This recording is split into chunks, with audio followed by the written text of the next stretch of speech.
ॐ अज्ञानतिमिरान्धस्य ज्ञानञ्जनशलाकया चक्षुरुन्मिलितं येन तस्मै श्रीगुरुवे नमः।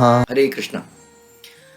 भगवद गीता अध्याय 4 श्लोक संख्या 7, काफ़ी फेमस श्लोक। यदा यदा हि धर्मस्य ग्लानिर्भवति भारत अभ्युत्थानम् अधर्मस्य तदात्मानं सृजाम्यहम्।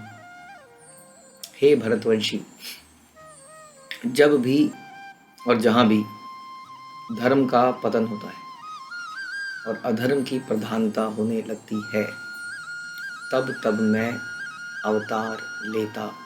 तो बहुत सारे तथ्य इस श्लोक से सामने आते हैं। एक तो ये लगता है कि इस सृष्टि की रचना एक स्पेशल पर्पज से करी गई है, जो कि श्लोक से निकल के आता है कि ऐसा नहीं है कि जैसे हम कई बार चर्चा करते हैं तो कई बार लोगों की बातों से ऐसा लगता है कि केवल अच्छा करो, किसी का बुरा मत करो। कोई भी चीज़ लाइफ में अगर है तो उसका कोई स्पेशल पर्पज़ है। हम देखते हैं बिना पर्पज़ के कोई चीज़ आज तक बनाई नहीं गई। और ये इतना कॉम्प्लिकेटेड जीवन हम देखते हैं, इतने सारे शरीर, भिन्न भिन्न प्रकार के शरीर, भिन्न भिन्न आकृतियाँ। पानी में रहते हैं, कुछ जल में रहते हैं, कुछ थल में रहते हैं, कुछ हवा में रहते हैं, कुछ अग्नि में रहते हैं। तो इतने अलग अलग तरह के जीव जंतु बनाए गए हैं, तो उसका डेफिनेटली कुछ पर्पस होना चाहिए।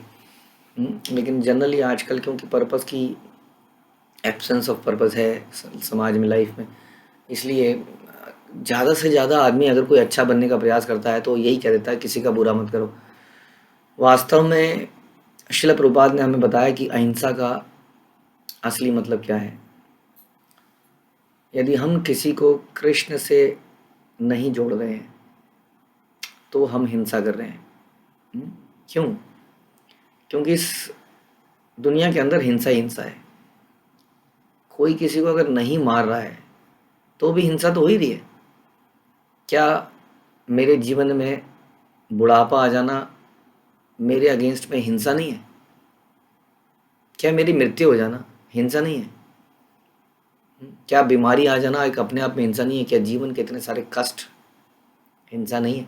तो इस प्रकार से हम यदि किसी को कृष्ण से कनेक्ट नहीं कर रहे हैं तो कभी भगवान के धाम में नहीं जा पाएगा और बार बार इस जगह में आता रहेगा जहाँ निरंतर कष्ट हैं या हिंसा है। हिंसा से आप किसी को कष्ट ही तो पहुँचाते हैं और यहाँ पर निरंतर उसको कष्ट मिल रहे हैं। तो इस मायने में, सही मायने में, किसी का यदि भला है तो क्या है। जब हम कहते हैं कि किसी का बुरा मत करो तो हम बुरा कर रहे हैं कैसे? यदि हम उसको जीवन में ये सिखा रहे हैं कि जीवन जीने के लिए है, एंजॉय करने के लिए है, बड़ा आदमी बनने के लिए है, नाम कमाने के लिए है, पैसा कमाने के लिए है, तो एक तरह से हम हिंसा ही तो कर रहे हैं, क्योंकि हम उसको इस संसार में बार बार आने के लिए मजबूर कर रहे हैं।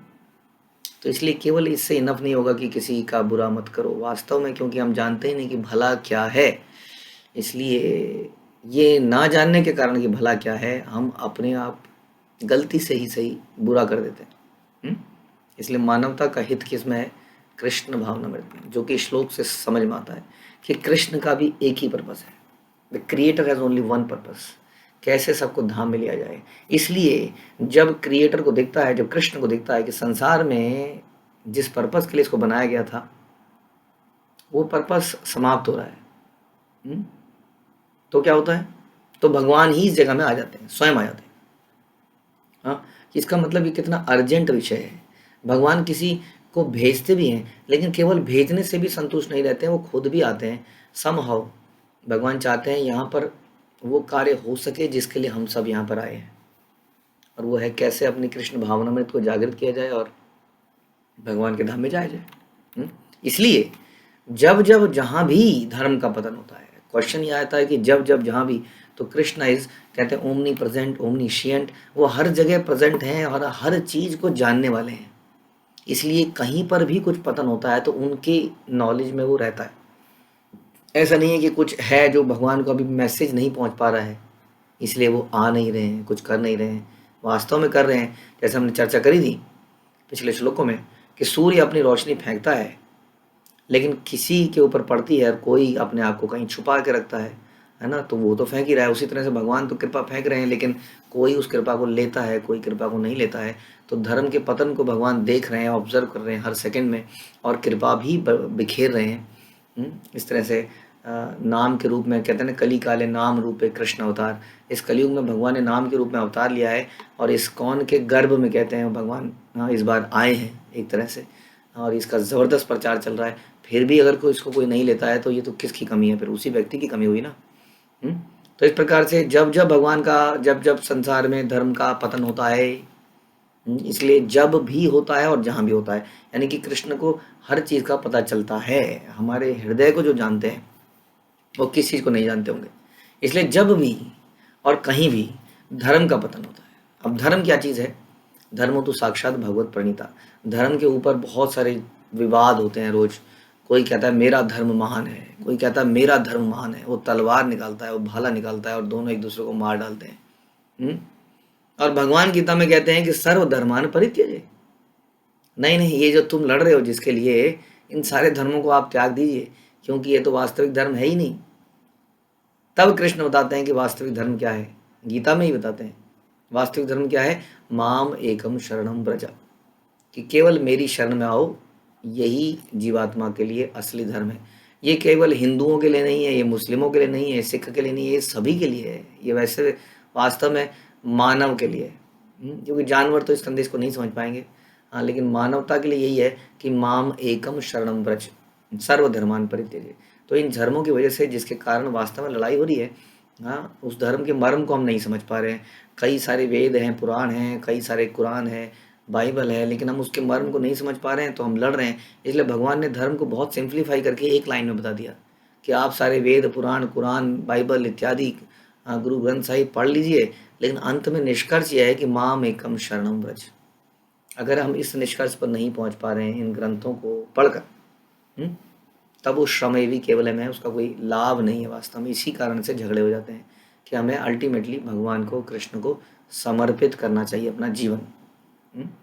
तो यही बता रहे हैं, जब जब इस धर्म का पतन हो जाता है, तब तब भगवान आते हैं, और अधर्म की प्रधानता होती है, तब तब मैं अवतार लेता हूँ। एक बात और क्लियर होती है कि भगवान कभी, इसका मतलब भगवान पैदा नहीं होते हैं, भगवान बाई फोर्स गिरते नहीं हैं, भगवान अवतार लेते हैं, और यानी कि अपनी इच्छा से लेते हैं। जैसे कि हमने चर्चा करी थी पिछले प्रवचन में कि किस प्रकार से ब्रह्मा जी के हर दिन में, 7वें मनवंतर में, है ना, ब्रह्मा जी के एक दिन में कितने कितने मनु बदलते हैं? 14। हाँ, जो कि 71 योगा साइकिल तक रहते हैं। तो 71 तो 14 आई थिंक 1000 के आसपास आएगा। तो 1000 युग साइकिल ब्रह्मा जी के एक दिन में होते हैं। तो इस प्रकार से 7वां, हाँ, ये मनवंतर चल रहा है, यानी कि ब्रह्मा जी का ये जो दिन है, ये लगभग आधा हो चुका है इस वक्त, एक दिन।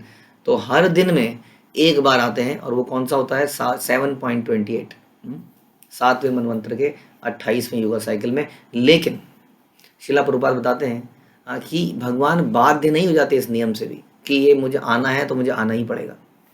भगवान किसी भी नियम से बाध्य कभी नहीं हो सकते हैं। हाँ, लेकिन फिर भी उन्हें आना पड़ता है, क्योंकि धर्म का इतना बुरा हाल हो जाता है। हम पिछले कुछ श्लोकों में हम श्रीमद् भागवत में पढ़ रहे थे कलयुग और परीक्षित महाराज का मिलन।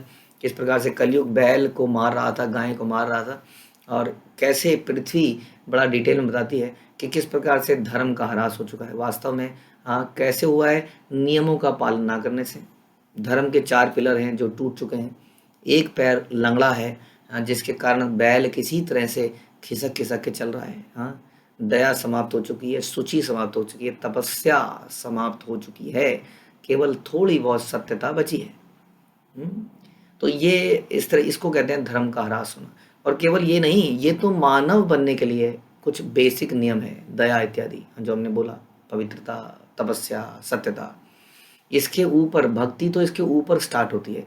मानव बनने के बाद हम भक्ति स्टार्ट करते हैं, लेकिन आज के डेट में हम मानव भी नहीं रहे हैं, हम जानवर सदृश हो चुके हैं।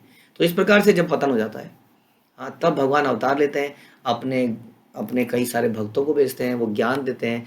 भगवान अपनी दिव्य लीलाओं से भक्तों को आकर्षित करते हैं, जिसके लिए पर्पस। तो हमने ये डिस्कस किया कि श्लोक से बिल्कुल क्लियर जाहिर होता है कि ये सृष्टि का एक स्पेसिफिक पर्पस है। यदि वो पर्पस मिस होने लगता है तो भगवान स्वयं ही आ जाते हैं कई बार, और कई बार अपने विशेष मैसेंजर्स जैसे शिला प्रभुपाद, उनको भेजते हैं। तो प्रभुपाद बताते हैं कि सृजामी का अर्थ ही होता है प्रकट होना। इसका मतलब भगवान प्रकट हुए, पैदा नहीं हुए। हाँ, सृजामी हम स्वेच्छा से कर्म करने के लिए वो स्वतंत्र हैं हर हालत में।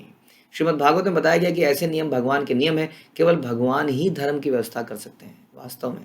यानी कि धर्म जो भगवान के नियम है, वही जो भगवान के आदेश हैं, वही धर्म है। भगवत गीता भगवान के आदेशों से भरी पड़ी है। इसका मतलब वास्तविक धर्म भगवत गीता है। भगवत गीता के आदेशों का पालन कैसे करना है, यह हमें श्रीमद् भागवतम और चैतन्य चरितामृत में मिलता है, जो कि हम सवेरे भी पढ़ते हैं, शाम को अभी भी रोज पढ़ते हैं। तो इस प्रकार से ये पूरा पैकेज जो प्रभुपाद ने ट्रांसलेट किया सबसे पहले, भगवत गीता, जिसमें भगवान के बनाए गए आदेश हैं, उन आदेशों को भगवान के भक्तों ने कैसे पालन किया, ये हमको मिलता है श्रीमद् भागवत में और चैतन्य चरितामृत में। तो वेदों का उद्देश्य परमेश्वर के आदेशानुसार ऐसे नियमों की स्थापना करना है। और गीता के अंत में भगवान स्वयं आदेश देते हैं कि सारे धर्मों को त्याग कर उनकी शरण देना ही सर्वोत्तम धर्म है। वैदिक नियम जीव को पूर्ण शरणागति की ओर अग्रसर कराने वाले हैं। ध्यान रखिए, वैदिक ग्रंथों का पर्पस केवल उनको लाल कपड़े में लपेटना नहीं है, केवल एक साल के 2 बार होने वाले उत्सव में मनाने वाले मने का नहीं है। साल में किसी स्पेसिफिक समय पर हम लहसुन प्याज इत्यादि छोड़ दें और कुछ व्रत रख लें, कुछ किताबों को पढ़ लें, ये पर्पस नहीं है। यहाँ पे बड़ा क्लियरली लिखा है कि क्या पर्पस है। वैदिक नियम का पर्पस है जीव को पूर्ण शरणागति की ओर अग्रसर कराना। ये पर्पस है। यानी कि यदि हमारे अंदर कृष्ण के प्रति शरणागति नहीं आ रही है, कैसे पता चलेगा? यदि हम भगवान के दिए गए आदेशों को पूरा नहीं कर रहे हैं, किसी गुरु के प्रति या किसी भक्त के प्रति, और बेटर बोला जाए, समर्पित नहीं है। और जब भी असुरों द्वारा नियम के में व्यवधान आता है तो भगवान प्रकट होते हैं। श्रीमद् भागवत पुराण से हम जानते हैं कि बुद्ध कृष्ण के अवतार हैं। और बुद्ध का जो प्रादुर्भाव हुआ वो तब हुआ जब भौतिकतावाद का बोलबाला था और लोग वेदों को प्रमाण मानकर वेदों की ही अवहेलना कर रहे थे। ऐसा भी हो जाता है, जैसे कि हम कई बार कानून में लूप होल ढूंढ लेते हैं, और कहते हैं ऐसा ही तो लिखा है। तो वेदों में यदि कहीं पर लिखा था कि आप पशु बलि को कर सकते हैं, लेकिन उसके कई सारे नियम थे, उसका भी एक पर्पस था, लेकिन उन्होंने उन्हीं नियमों, ऐसे कई नियमों को, वेदों के कई नियमों को क्या किया, उनके अंदर से कुछ कमियां निकाल के उनकी ही अवहेलना कर दी। तो तब भगवान बुद्ध के रूप में आए, और अहिंसा का उन्होंने ज्ञान दिया। तो अतः भगवान के प्रत्येक अवतार का विशेष उद्देश्य होता है। यह तथ्य नहीं है कि केवल भारत की धरती पर भगवान अवतरित होते हैं, वे कहीं पर किसी भी काल में प्रकट हो सकते हैं। वे प्रत्येक अवतार लेने पर धर्म के विषय में उतना ही कहते हैं जितना कि उस परिस्थिति में उस जन समुदाय को समझाया जा सके।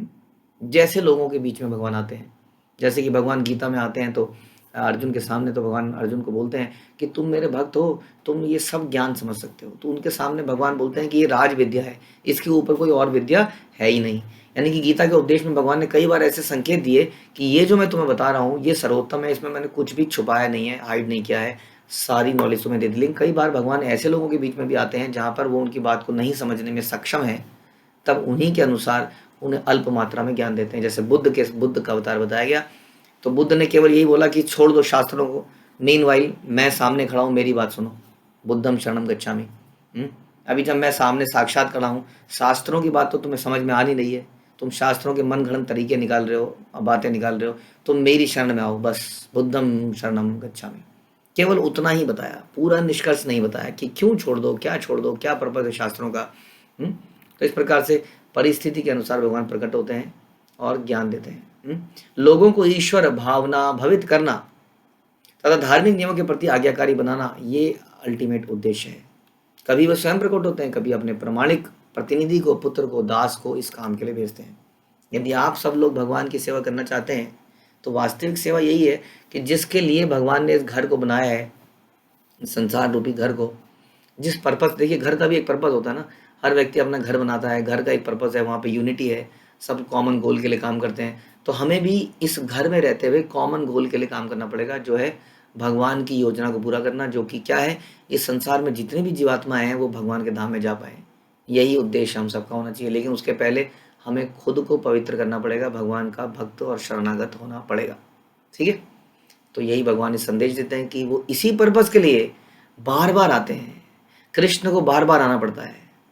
तो क्या हमारा कर्तव्य नहीं बनता कि हम उनके इस कार्य को अपने हाथ में लें, उनकी मदद करें। वैसे तो हम क्या मदद करेंगे, लेकिन गिलहरी की तरह थोड़ी बहुत मदद भी भगवान अप्रिशिएट करेंगे। ठीक है। श्रील प्रभुपाद की जय, भगवद गीता की जय।